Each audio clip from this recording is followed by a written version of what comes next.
All right. So how does this compare to previous years? Well, so that $35.2 million budget, we just got the final figure on it. So what's happened in years past in Ross County is that a budget's been passed, and over the course of the year, appropriations have been increased. And so what you end up with at the end of the year is like a final budget figure. Okay, so last year, for example, and I had this right here because I was wanting to compare them, we started out with a budget of $31.6 million that was passed for 2023. We're going to end up with a budget of a little over $33 million.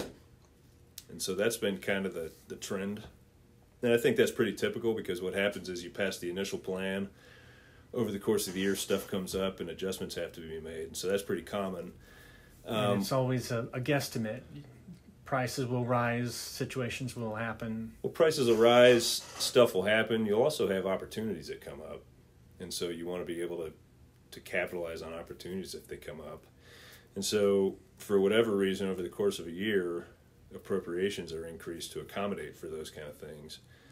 One of the things that we've talked a lot about is trying to shift that focus to say, let's try to work within the budget that we're passing so that when changes need to be made, we can make those changes internally via transfers versus appropriation increases. And let's really try to govern to this figure, you know. Transfers versus appropriations. So an appropriation increase is when you have a budget of $100, let's say, and you increase it to $120 to accommodate whatever you have to do or whatever you choose to do. Whereas a transfer, let's say you have $100 in a line in the budget and you have a $120 need. Well, via a transfer, you can find money in another line that can be moved internally without increasing the overall size of the budget. Okay, but you can enlarge the size of the budget only so far, then you run out of money, right? Yeah, I mean, it's possible to appropriate beyond your ability, but we're not in any danger of that in Ross County. Ross County is doing very well financially, but the way to keep it that way is to say, okay, we want to work within the budget. And so let's say you have two lines, and one is a $100 appropriation, the other is a $100 appropriation. $200 appropriations, but in one of them you end up having a $120 need. So you take from That's right. Rob and Peter to pay Paul. In theory, yeah, but that has kind of a negative connotation. True. I'd characterize it more as like resource allocation. So if you only have an $80 need here and you have a $120 need over here, well, the easy way to solve that problem is to say, okay, we can adjust via a transfer rather than to increase this appropriation. Money's not being used here, it's needed here, so you can... That's right, yeah. And so that'll be a focus this year to the best of our ability. Because, you know, the budget's passed, it's there. We know that it's not going to end up being what it is today because that's just the nature of things. You know what I mean? It's really hard to say exactly what we're going to spend money on over the next 12 months. But it's all an educated guess. Yeah, so you make projections, you estimate what revenue is going to come in, you estimate what expenses, hey Devin, you estimate what expenses you'll have, and so you project it, but then I think the idea is over the course of the year, you govern to that document to the best of your ability. The easy thing is to say, well, we'll just increase the budget, but that's where spending growth comes from. If you have a budget and you focus on transfers instead of just increasing appropriations, you're kind of self-imposing the kind of discipline that'll keep the budget on track year over year over year. So is the flow of money sort of normalized after the previous few years with COVID and everything? Well, so the commissioners have done a really good job of keeping those funds separate. They have, and I can show you in this document, this is the fund summary. So one thing that the commissioners did when all of the federal ARPA money came in was that they set it up in a separate account. And so this started, I think, is around a $14 million line. They've spent a lot of the ARPA money, but they've held back, as you can see, $10.6 million approximately. And so this money has been kept outside of the general fund because, number one, there are strings attached with how we spend it and how we track it and have to report it to the federal government. But number two, the commissioners were really smart, I think, to not want to just fritter it away, because that would have been probably pretty easy to do. You know, you get a $14 million lump sum, and it's like everyone has ideas on what to do with it. Yeah, you so know you sequester it in a separate bank account to try to hide it from yourself. So you. Well, yeah. So it's all under the county's supervision, of course, but by keeping it separate, what the commissioners have done has been really intentional about, hey, we're going to consider ways to use this. We'll use it when the time is right, when we know exactly what we want to do with it. And we're in a position now where we've got $10.6 million set aside that's separate from the general fund, that's still usable for whatever purposes they decide on. But would you say things are sort of normal? You don't expect massive inflation or all the bridges to fall into the creeks or anything? Yeah. Any high strangeness this year?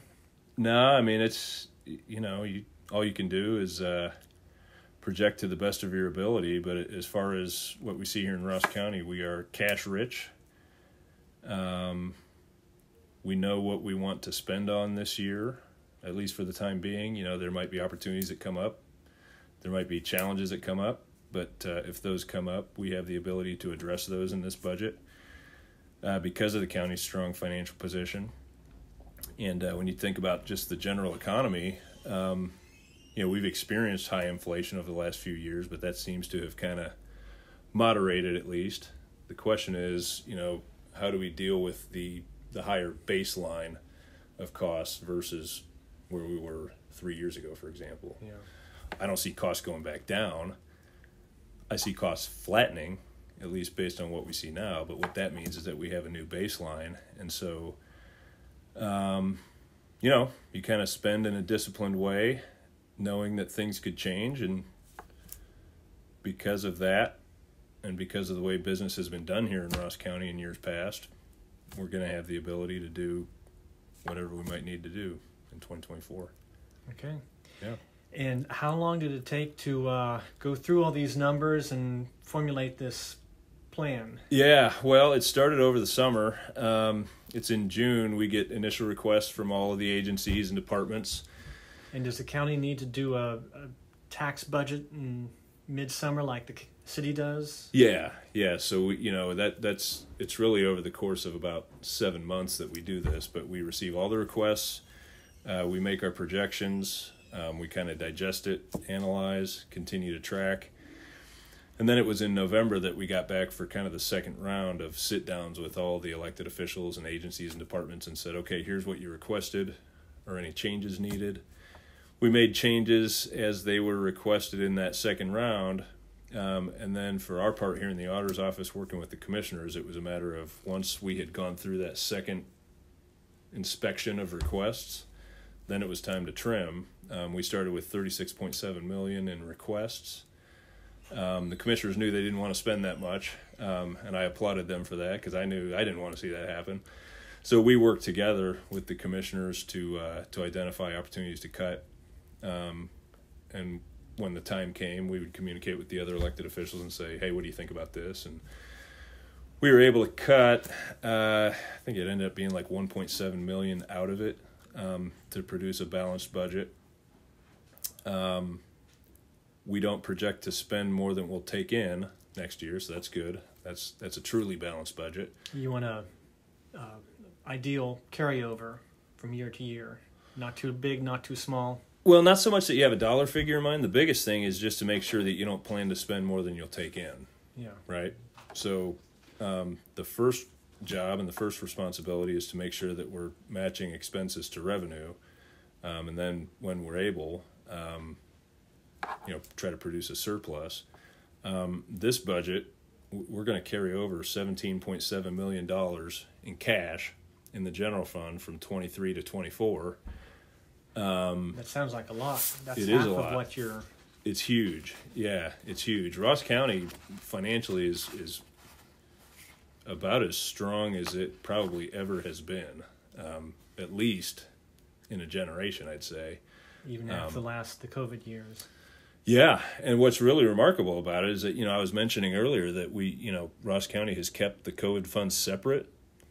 that $17.7 million cash carryover in the general fund does not include ARPA dollars, which is that additional $10.6 million I was talking about. So Ross County's,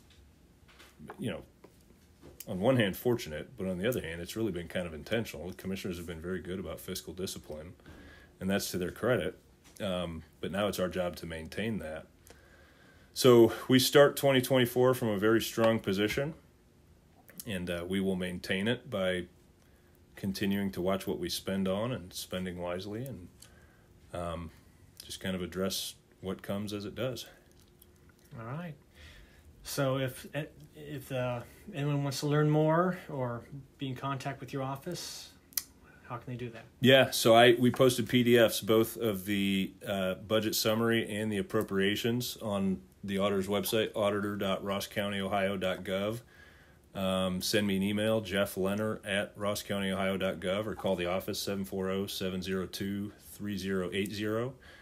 And I know the commissioners would be happy to answer questions too. You got to contact them separate from our office. But just everything we can do to make it transparent and accessible, and make sure that people know what they want to know about what we're doing with their money.